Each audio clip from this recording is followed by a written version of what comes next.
Hello students. BTech mechanical fourth sem का ये subject manufacturing technology की यूनिट 1 का वीडियो लेक्चर है। इसमें हमें मैन्युफैक्चरिंग टेक्नोलॉजी के बारे में स्टडी करनी है।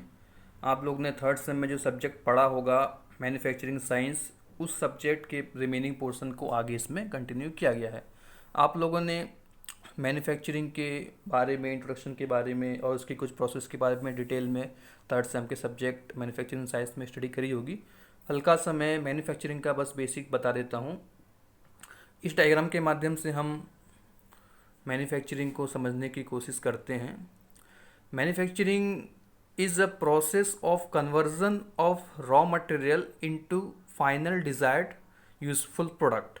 मतलब हम किसी भी चीज़ को जब प्रोडक्ट को बनाने के लिए इनपुट देते हैं। इनपुट में आपका रॉ मटेरियल हो सकता है, मैन पावर आएगा, आपकी इलेक्ट्रिसिटी जो भी यूज़ होगी वो आएगा, जितना आपका कॉस्ट लग रहा है, सभी चीज़ को मिला के हम इनपुट देते हैं और उसके बाद इस चीज़ में प्रोसेस अप्लाई करी जाती है और फाइनली जो हमको प्रोडक्ट मिलता है ये कम्प्लीटली प्रोसेस हमारी कहलाती है मैन्युफैक्चरिंग।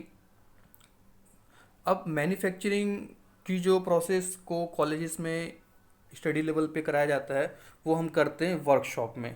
वर्कशॉप में बहुत सारे शॉप, डिफरेंट डिफरेंट शॉप होते हैं, like drilling shop, fitting shop, black Smith shop, machine shop. तो इसमें जो हमें ने कास्टिंग पढ़ी, वेल्डिंग पढ़ी, सब लास्ट सेमेस्टर में पढ़ा है। अब हमें आगे स्टडी करनी है इस बार मशीनिंग की। तो मशीनिंग सबसे ज़्यादा इम्पोर्टेंट इसलिए हो जाता है क्योंकि बाकी जितनी भी रिमेनिंग प्रोसेस को हम करते हैं, अप्लाई करते हैं, तो उसमें कहीं ना कहीं हमें मशीनिंग का रिक्वायरमेंट पड़ता ही पड़ता है। चाहे हम किसी प्रोडक्ट की वेल्डिंग कर रहे हो, कास्टिंग करके बना रहे हो या ड्रिल कर रहे हो, तो उसमें कहीं ना कहीं हमको कटिंग या उसको फिनिशिंग प्रोवाइड करने के लिए मशीनिंग की ज़रूरत पड़ती है। तो मशीनिंग इसलिए बहुत ज़्यादा इम्पोर्टेंट हो जाता है। अगर इसकी डेफिनेशन की बात करें तो जैसे इसमें लिखा हुआ है कि machining is an essential process of finishing. इसमें जो मेन वर्ड है finishing, by which jobs are produce to the desired dimension. Means desired dimension provide करने के लिए और सरफेस फिनिश प्रोवाइड करने के लिए हमें ये मशीनिंग प्रोसेस अप्लाई की जाती है। और कैसे होता है? रिमूविंग द चिप्स, चिप्स के फॉर्म में जो भी मटेरियल रिमूव होता है, और किसके हेल्प से? कटिंग टूल के हेल्प से। अब हम बात करते हैं कि मशीनिंग की ज़रूरत पड़ती क्यों है, आखिर मशीनिंग का पर्पस क्यों है। तो जैसे कि मैकेनिकल इंजीनियरिंग के अंतर्गत बहुत सारे अलग अलग डिफरेंट फील्ड हैं। हम लोग ऑटोमोबाइल की बात करें, चाहे रेलवे के पार्ट्स की बात करें, चाहे एरोस्पेसिकल नेवी के पार्ट्स की बात करें, इसमें जो भी ऑटोमोबाइल के व्हीकल यूज़ होते हैं, जैसे गियर है, बेरिंग है, टूल्स है, क्लचेस हैं, इनमें डायमेंशन का बहुत इंपॉर्टेंट रोल होता है। अगर डायमेंशन थोड़े भी ऊपर नीचे होगा, थोड़ा भी इनमें टॉलरेंस पाया जाता है, तो बहुत वो प्रॉपरली वर्क नहीं करते हैं, रन नहीं करते। इसलिए डायमेंशन का बहुत ज़्यादा इंपॉर्टेंट रोल है इन ऑटोमोबाइल व्हीकल के फॉर्म में। इसीलिए अब ये एक्यूरेट डायमेंशन हमको कहाँ से मिलती है? मशीनिंग प्रोसेस के द्वारा। ठीक है, अभी तक तो इंट्रोडक्शन ही पार्ट चल रहा था हमारा मशीनिंग का। अब मेन पार्ट में आते हैं।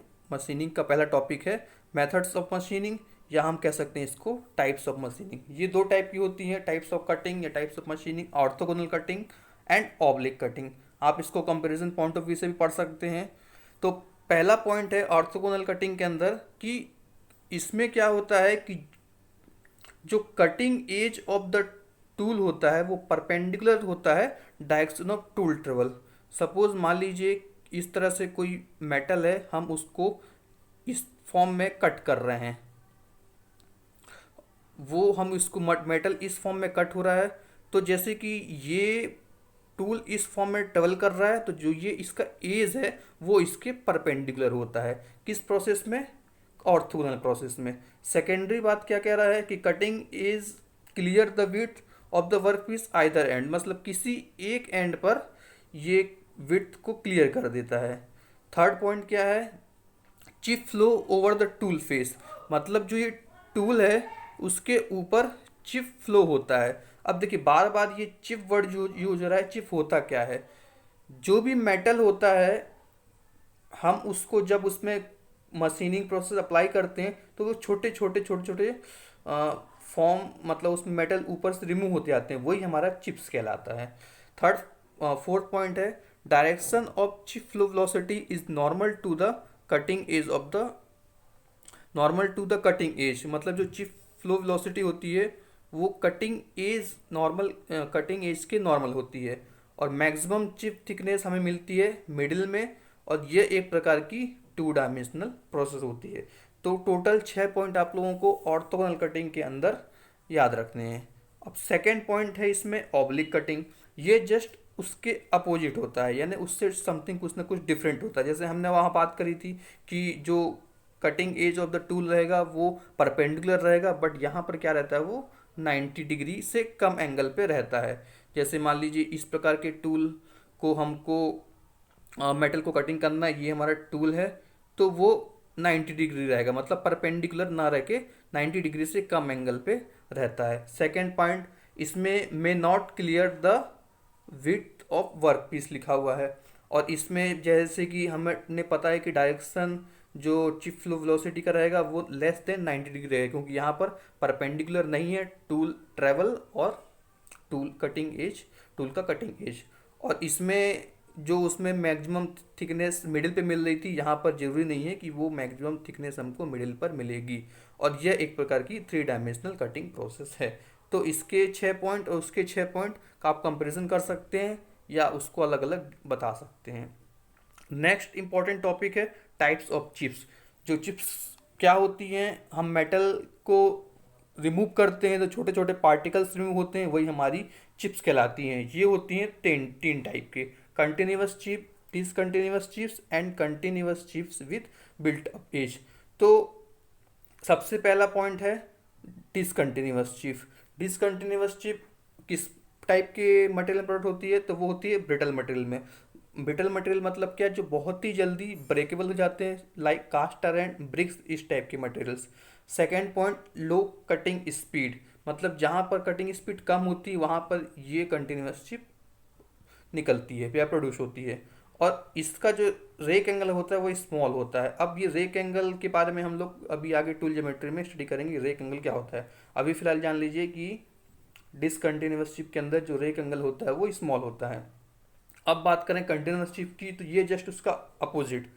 पहला कि डक्टाइल मटेरियल के लिए यूज होता है, इसकी हाई कटिंग स्पीड में ये टाइप की चिप प्रोड्यूस होती है, और इसका जो रैक एंगल होता है वो लार्ज होता है। और तीसरा टाइप का चिप होता है continuous chip with built up edge. तो ये डक्टाइल मटेरियल में यूज होता है और लो कटिंग स्पीड में, और इसका रैक एंगल भी स्मॉल होता है। अब बात करते हैं हम लोग टूल ज्योमेट्री की। तो टूल ज्योमेट्री में जनरली जो कटिंग टूल होते हैं वो दो टाइप की जो होते हैं, एक होता है single point cutting tool and second one is multi point cutting tool. Single point cutting tool का मतलब ये हुआ कि जो भी हम कटिंग टूल यूज कर रहे हैं उसका कटिंग एज लास्ट में 1 पॉइंट होता है, मतलब एक बार में वो एक ही चीज को मशीनिंग कर सकता है। जैसे हम लेथ में करते हैं तो लेथ में टर्निंग की ऑपरेशन होता है, शेपर में हम लोग शेपर मशीन की जो यूज करते हैं तो वो इस तरह से एक बार में जाता आता रेसिप्रोकेटिंग प्रोसेस करके मशीनिंग प्रोसेस को अप्लाई करता है। अब बात करते हैं मल्टी पॉइंट की। मल्टी पॉइंट में क्या होता है, एक साथ बहुत सारे, और उसमें टूल्स में अलग अलग पार्ट्स लगे होते हैं या टिथ लगे होते हैं जिसकी हेल्प से हम एक साथ बहुत सारी मशीनिंग प्रोसेस को अप्लाई कर सकते हैं। जैसे ब्रोचिंग प्रोसेस।